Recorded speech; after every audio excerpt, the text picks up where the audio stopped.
Welcome into another episode of Locked on Wolves. Today on the show, why Kyle Anderson's presence will make Torian Prince that much more valuable and why both players are fantastic fits on the Wolves reserve unit. We'll also talk about Alex Rodriguez and the news related to the Timberwolves ownership group. Could there be an issue with A-Rod and Mark Lowry's group moving forward? I'll tell you why I'm not concerned about it. Coming up on the show here today, welcome in. You are Locked on Wolves. You are Locked on Timberwolves, your daily Minnesota Timberwolves podcast. Part of the Locked On Podcast Network. Your team every day.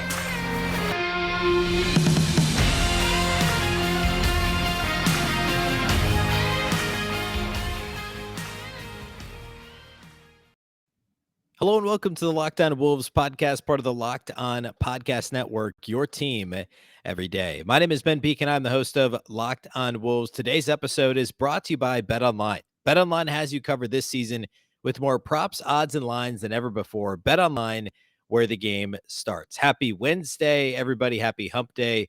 And a big thank you for making Locked On Wolves your first listen each and every day. Of course, this show is free and available everywhere.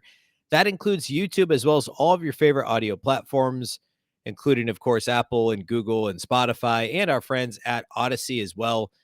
You can also follow the show on Twitter at Locked On T-Wolves and at Beecken.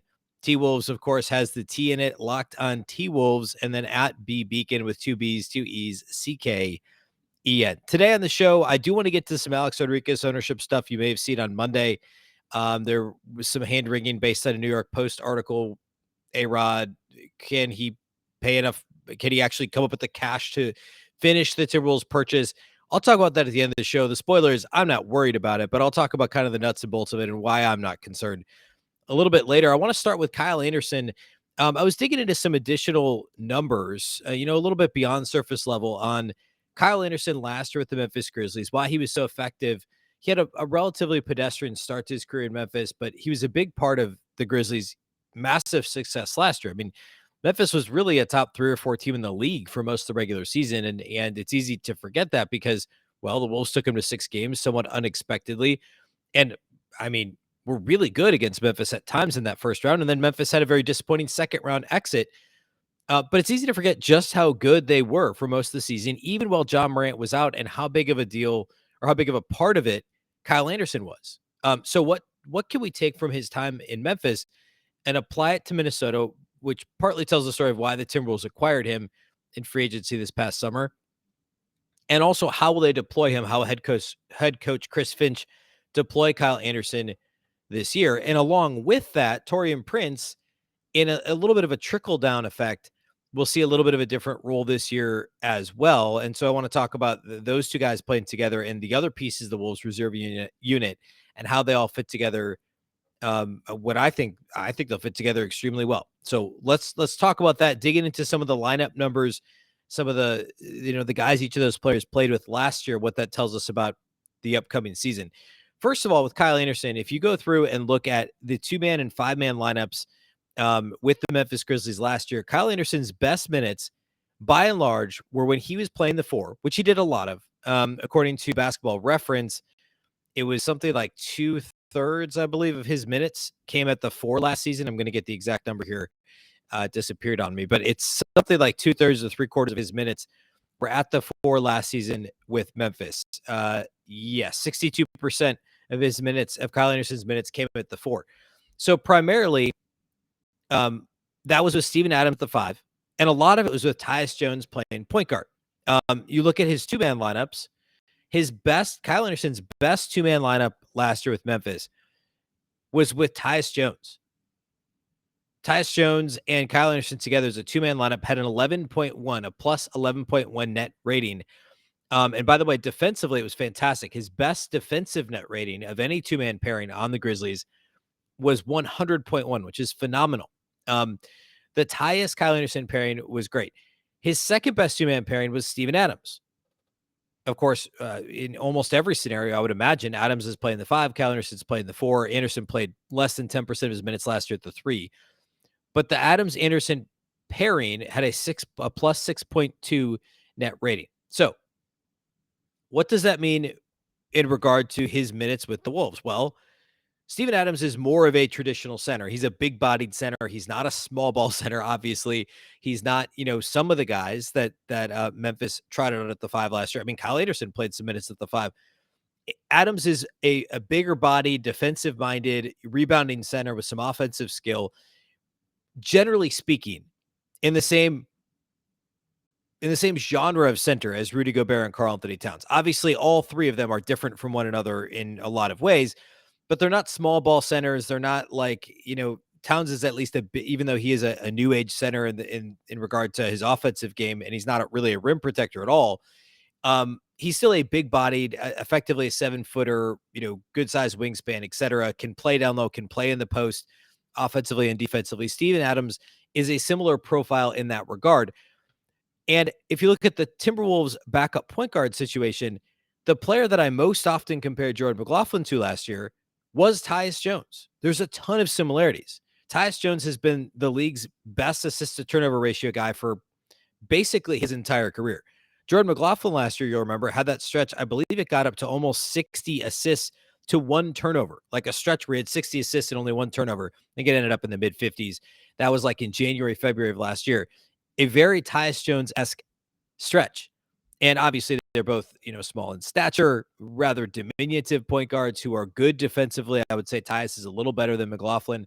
Defensively, Tyus is also now a better 3-point shooter, but he wasn't early in his career. Tyus Jones was not a very good 3-point shooter until recently. So I would say McLaughlin's a light version of Tyus Jones. Certainly, Tyus just got a nice big contract. He's a massive part of what Memphis does.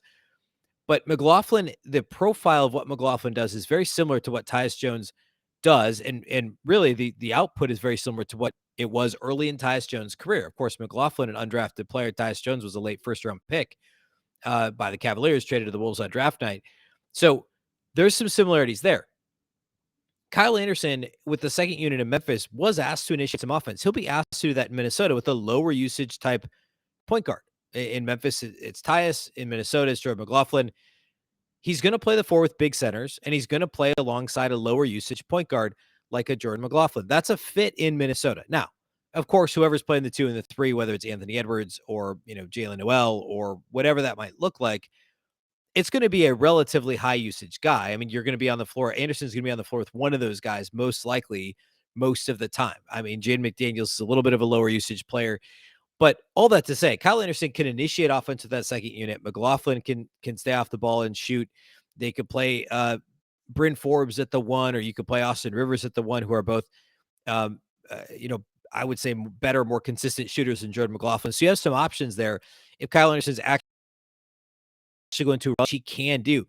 But the part that was most interesting to me is the success he had with Tyus Jones. Again, I would say a light version of Tyus Jones and Jordan McLaughlin in Minnesota, and Steven Adams, a big-bodied 5 that allowed Kyle Anderson to play the 4 and do a variety of different things from that position on the floor and not play nearly as much 3. So those were the most interesting things about what Kyle Anderson did in Memphis. And if you look at some of his worst lineups, we'll do that here in a second. And then also one interesting note about 5-man lineups in Memphis last season. And then I want to bring it all back around to talk about Torian Prince a little bit as well, because I think there's a trickle-down effect of Kyle Anderson's role in Minnesota to what Torian Prince will be asked to do this year by Chris Finch. So we're going to do that here next. First, let's talk about our title sponsors from today's show. And that, of course, is BetOnline. BetOnline.net is your number one source for all your pro and college football betting needs and sports info this season. Week 0 in college football was last week. A number of games already kicked off. There was the Nebraska-Northwestern game that was over in, I believe, in Ireland. I think it was in Dublin. But the Golden Gophers play their first game Thursday night. So this is really week 1 of college football. And of course, pro football, we're less than 2 weeks away. I think a week from Thursday is the first NFL game. You can find all the latest football league developments, game matchups, news, and podcasts, including this year's opening week's games. Again, this week for college is really like the real week 1, next week for the NFL.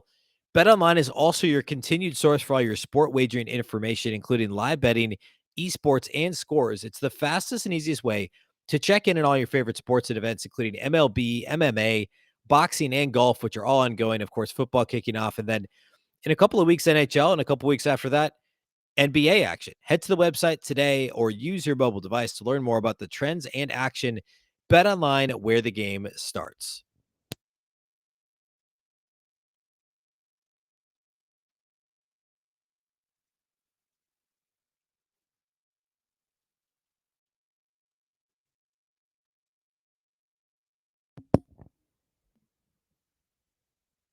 All right, rounding out the Kyle Anderson conversation. So his best minutes were with Steven Adams and Tyus Jones.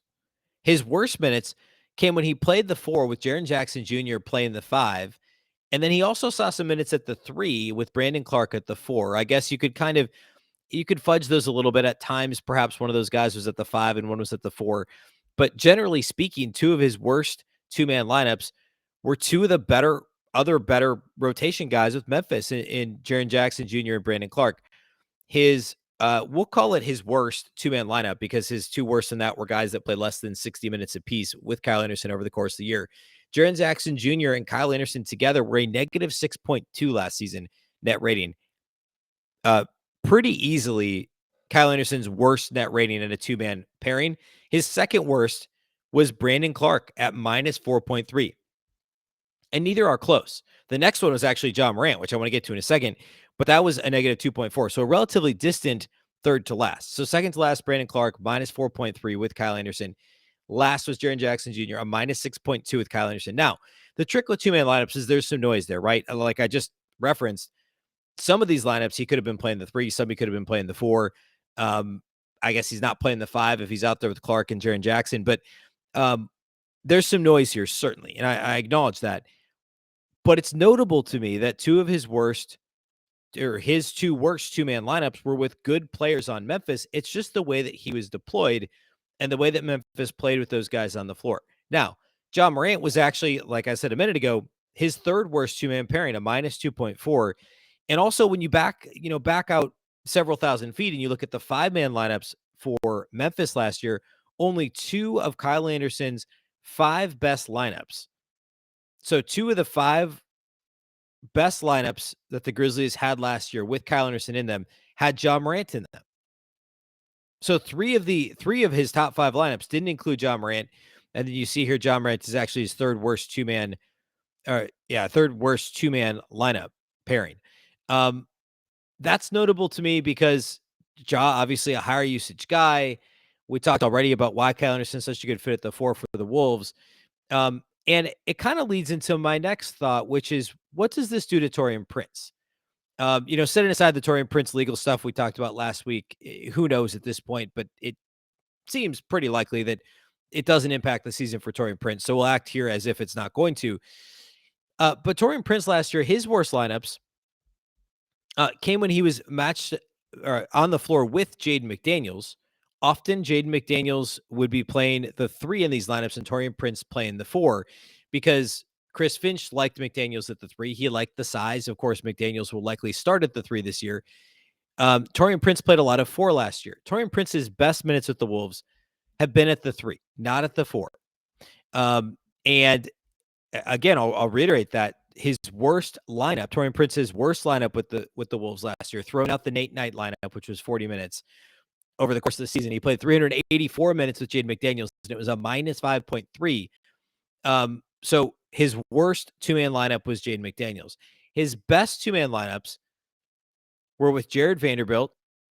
His best one was with Jalen Noel. His second best was with Jared Vanderbilt, and his third best was with Jordan McLaughlin.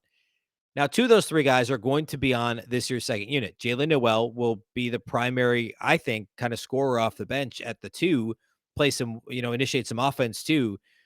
Whether he's actually playing the 1 or if I think he's more going to play the 2 and initiate offense. Jared Vanderbilt, who's being effectively replaced by Kyle Anderson, more on that in a second, and Jordan McLaughlin, who will run the second unit at times this year. So I think Kyle Anderson is a more versatile version of Jared Vanderbilt. They're not similar players, but he's taking that role on, right?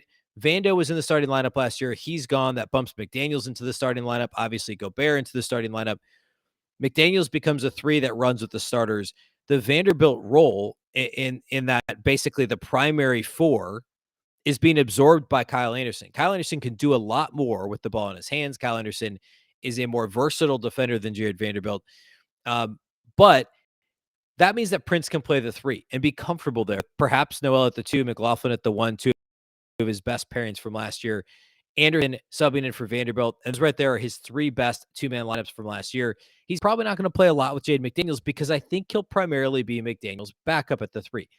Of course, this is not as clean as it's football season. So a 2-man depth chart or a 3-man depth chart in the NFL you look at everybody's two deeps or three deeps, it's not that clean in the NBA, right? There's enough, versatility in a lot of these guys where it's not clean.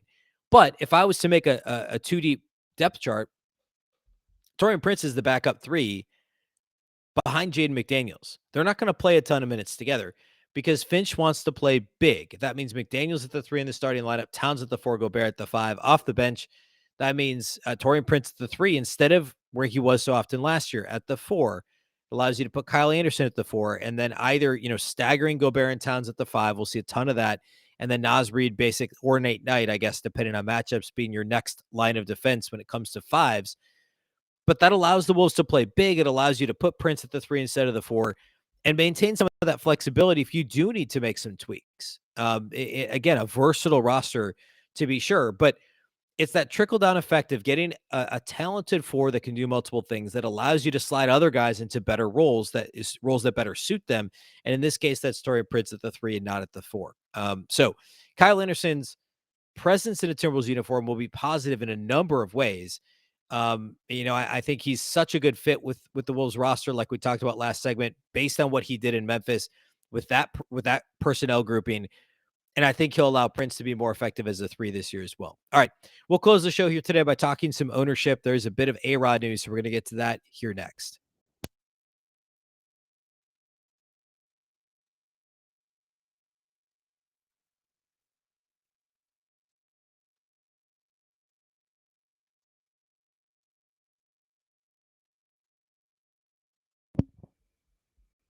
All right, so on Monday, there was a New York Post report that came out with a very SEO-friendly headline about Alex Rodriguez and Jennifer Lopez, who made her way into this article. The headline of the article at the New York Post is how Jennifer Lopez breakup let me try reading that with better inflection. How Jennifer Lopez breakup jeopardizes Alex Rodriguez's $1.5 billion Timberwolves deal. Now, I'm not going to read this article. It's the New York Post. It's exactly what it sounds like. They want you to click on this article. I'll hit the cliff notes for you. Basically, this article is saying that Alex Rodriguez is supposed to split, of course, the ownership share with Mark Lowry. The share they have in the Timberwolves, they're supposed to split it evenly, but he wasn't able to make his initial full payment. Remember, they made a $250 million down payment last summer, July 2021, when they officially took 20% of the team. They're supposed to get another 20% in December 31st, by December 31st of this year, 2022. Reportedly, this is the only piece of the article that's new information to my knowledge, is that of that first 20%, that $250 million, Rodriguez could not fork over that cash last summer. And so Lowry covered it. So technically right now, instead of, the Lowry Rodriguez group owns 20%, Lowry actually owns 13% and A-Rod only owns 7%. Again, this is according to the New York Post, who cites what they call three sources close to the situation. So Lowry has 13%, A-Rod has 7%. Together, of course, that means they have 20%, which was the plan. Another 20% is supposed to come up in December of this year. So the rest of this article goes on to say that basically A-Rod lost a lot of his financial clout by, when he and J-Lo broke up last year. Of course, J-Lo is now married to Ben Affleck. It's a whole thing, but basically this article is saying that A-Rod doesn't have the cash. He doesn't have the liquidity to come up with the cash, because even if he's got $1 billion in assets, only a couple hundred million or a few hundred million are actually liquid, right? That where he can actually say, here's the cash for the sale. The NBA has some stipulations and some regulations in place, rightfully so, to make sure that you have the liquidity to be a legit owner. And so there's some concern apparently with A-Rod coming up with the money. I wouldn't be concerned, because as long as Lowry continues to kind of hold up more than his end of the bargain and also cover for A-Rod, this sale's still going to happen. Mark Lowry's a billionaire. He's got the money, and they don't need to come up with it until December. That's 4 months from now, almost exactly, is the deadline. So, 4 months from today is the deadline, from the 31st, December 31st. So A-Rod's got time to come up with the cash. If he doesn't, Lowry's got time to do it. The article goes on to talk about how Glenn Taylor isn't too worried, because basically the team is worth even more now and he could go sell it to someone else. The Wolves didn't return calls for comment. I don't blame them.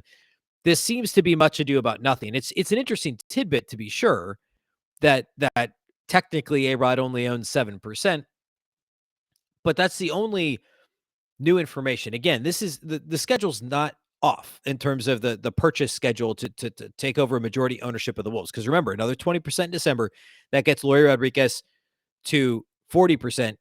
And then they're supposed to take majority ownership by the end of 2023. So we're still 16 months away from the majority ownership actually going to Lori and Rodriguez. And every time Glenn Taylor's spoken publicly, he said, and even just a few weeks ago, he was on the Scoop podcast with Darren Wolfson and talked about everything's on schedule, et cetera, et cetera. So there's really no concern here. It's just an interesting piece of information. I guess it'll be something to keep an eye on as we get to December.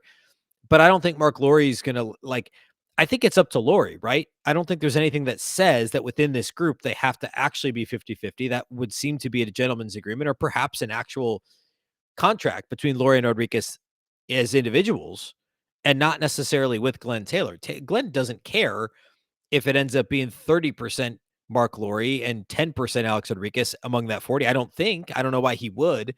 As long as Glenn's still making the sale and the group is still purchasing, then it shouldn't seem to matter. So I think this is much ado about nothing. I think it's just a, hey, click this article. Interesting tidbit of information related to the actual breakdown in terms of stake, actual stake in the team, but nothing to be wringing your hands about and nothing to be concerned with, certainly until December and probably very likely beyond that. So, but anyway, that's out there.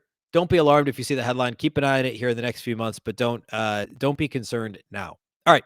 That's all we have for today here on the show. We'll have a show again on Friday next week as well. Monday, Wednesday, Friday. Only a couple weeks out from going daily once again as we gear up for Media Day and training camp just around the corner. A big thank you to those of you that do make Locked On Wolves your first listen each and every day. It is greatly appreciated. Of course, this show is free and available everywhere, including YouTube. If you're watching on YouTube, please like the video, comment, subscribe to the channel if you haven't already, and of course, subscribe to all the other fantastic Locked On shows. If you listen on Apple, please help us with a review. You can also find this show anywhere else, wherever you listen to your podcast. You can follow on Twitter at Locked On T-Wolves and also at Beecken with 2 B's, 2 E's, CKEN.